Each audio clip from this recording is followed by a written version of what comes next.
नमस्कार दोस्तों, स्वागत है आपके अपने चैनल द हॉन्टेड रेडियो में।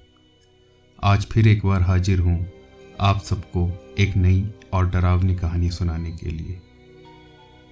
कहानी शुरू करने से पहले मैं फिर एक बार अपने सारे सब्सक्राइबर को धन्यवाद करता हूँ और नए श्रोताओं को निवेदन करता हूँ चैनल को सब्सक्राइब करने के लिए।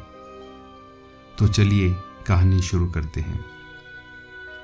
बात है 2005 की। मनोज एक कंपनी में मार्केटिंग एग्जीक्यूटिव था।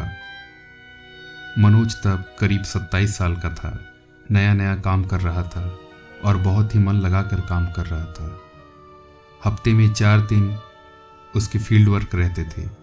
एक दिन की बात है, मनोज पुणे अपने एक क्लाइंट से मिलने गया था।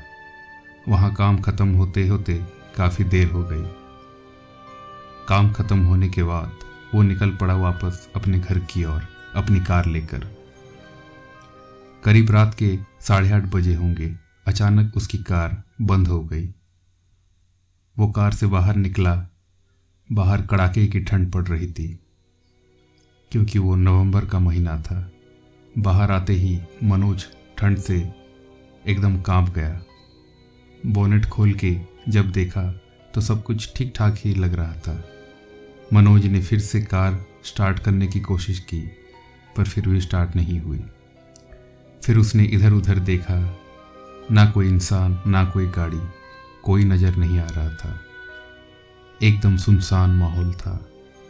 बस झिंगुरुओं की आवाज़ें ही आ रही थी। चारों तरफ घुप अंधेरा। फिर मनोज अपने कार में दोबारा घुस गया क्योंकि बाहर अब ठंड काफ़ी बढ़ गई थी। फिर अचानक उसे एक बात याद आई। उसके पापा के एक दोस्त जिनका नाम है मिस्टर रस्तोगी, उनका घर वहीं पास में ही था।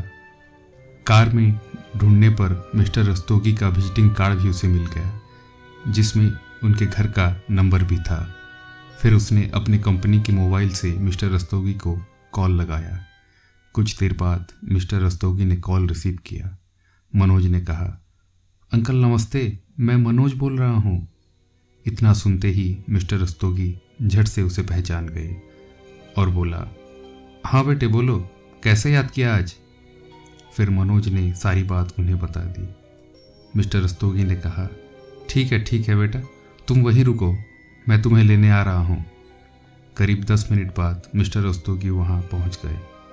मनोज को काफ़ी अजीब लगा ये बात क्योंकि मिस्टर रस्तोगी का घर उस जगह से कम 40 मिनट की दूरी पर थी। पर मनोज ने इस बात को इग्नोर किया। मनोज ने अपनी कार को लॉक कर दिया और मिस्टर रस्तोगी के साथ उनकी कार में जाकर बैठ गया। रास्ते में मनोज ने पूछा, अंकल आप इतनी जल्दी मेरे पास कैसे पहुंच गए?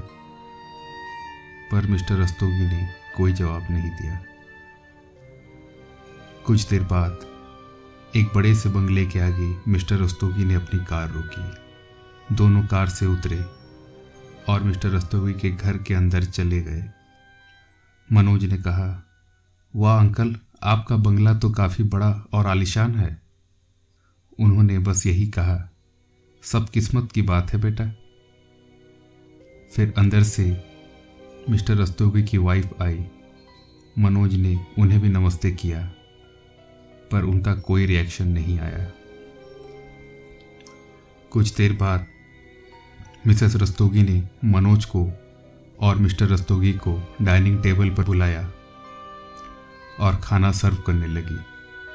खाना काफ़ी स्वादिष्ट था और मनोज को भूख भी बहुत लगी थी, तो उसने खाना खाते हुए कहा, वाह आंटी, आप तो खाना बहुत बढ़िया बनाती हैं। फिर से वही हुआ, नो रिएक्शन, नो रिप्लाई, कोई जवाब नहीं आया। मनोज को लगा शायद उन दोनों को उसका यहाँ अचानक आना शायद सही नहीं लगा होगा। फिर मनोज ने चुपचाप खाना खाया। खाना ख़त्म करने के बाद मिस्टर रस्तोगी ने मनोज को गेस्ट रूम में सोने के लिए कहा। मनोज चुपचाप वहीं चला गया और कहा, गुड नाइट अंकल। पर फिर से कोई जवाब नहीं आया। मनोज ने रूम का दरवाज़ा बंद कर दिया और बेड पे जाते ही सो गया। रात को काफ़ी मच्छर काटने की वजह से मनोज की आंख खुल गई। जब मनोज की आंख खुली तो देखा चारों तरफ घुप अंधेरा। मनोज ने सोचा लगता है पावर कट हो गया होगा, लेकिन मनोज को कुछ अजीब सी मनुष्यत का एहसास हो रहा था वहां पे। जब उसने इधर उधर देखा तो उसे बड़ा ही अजीब लग रहा था। फिर उसने अपने पॉकेट से माचिस निकाला और जैसे ही एक तिली जलाया वो एकदम से दंग रह गया। वो घर जो काफ़ी आलीशान लग रहा था वो तो एक खंडहर बन गया था। दीवारें काले, ऐसे लग रहा था जैसे पूरा बंगला आग से झुलस गया हो। फिर वो बाहर डाइनिंग की ओर चला गया और मिस्टर रस्तोगी को बुलाने लगा, अंकल अंकल। पर कोई जवाब नहीं आया। मनोज का दिमाग तो जैसे काम करना ही बंद कर दिया था। फिर उसने नीचे पड़े एक कागज उठाया और उसको जलाकर सीढ़ियों से ऊपर की ओर जाने लगा। वहाँ जब मनोज मिस्टर रस्तोगी के बेडरूम के अंदर गया तो डर के मारे उसकी चीख ही निकल गई। वहाँ ऊपर बेडरूम भी पूरी तरह से जला हुआ था और 2 जली हुई लाशें वहाँ पड़ी थी। ये नज़ारा देखते ही वो तुरंत घर से बाहर भागा। भागते भागते वो अपने कार के पास पहुंच गया। झट से कार के अंदर चला गया और डोर को लॉक कर दिया। कार में आने के बाद उसे पता चला कि उसका मोबाइल तो वहीं छूट गया है, पर अब मनोज में इतनी हिम्मत नहीं थी कि वहां दोबारा जाए। जब सवेरा हुआ, सूरज की रोशनी से उसकी आंख खुली तो देखा सुबह के 7 बज चुके थे। रास्ते में काफ़ी लोग भी दिख रहे थे। तब मनोज ने हिम्मत जुटाकर फिर से उस बंगले की ओर जाने का सोचा अपना मोबाइल लेने के लिए। जब मनोज वहां पहुंचा तो देखा वो रात का आलीशान बंगला एक जला हुआ खंडहर बन चुका था। अंदर गया तो देखा उसी कमरे में ही उसका मोबाइल पड़ा हुआ था। उसने मोबाइल उठाया और हिम्मत करके दोबारा ऊपर वाले कमरे में देखने गया। पर यह क्या, कल रात तो वहां 2 जली हुई लाशें थी, पर आज अचानक गायब। अब तो मनोज को चक्कर आने लग गए थे। वो फिर से अपने कार के पास चला गया।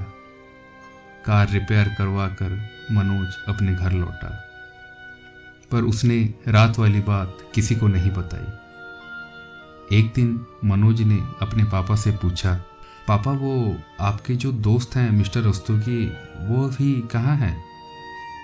कुछ देर चुप रहने के बाद उसके पापा ने कहा, क्या बताऊं बेटा, कुछ ही साल पहले घर में शॉर्ट सर्किट होने की वजह से उनका पूरा घर आधी रात को जलकर खाक हो गया।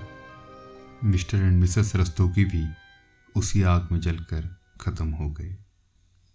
काफ़ी दर्दनाक मौत मिली उन दोनों को बेटा। ये सुनने के बाद मनोज एकदम से सुन्न हो गया। तो ये थी दोस्तों आज की कहानी।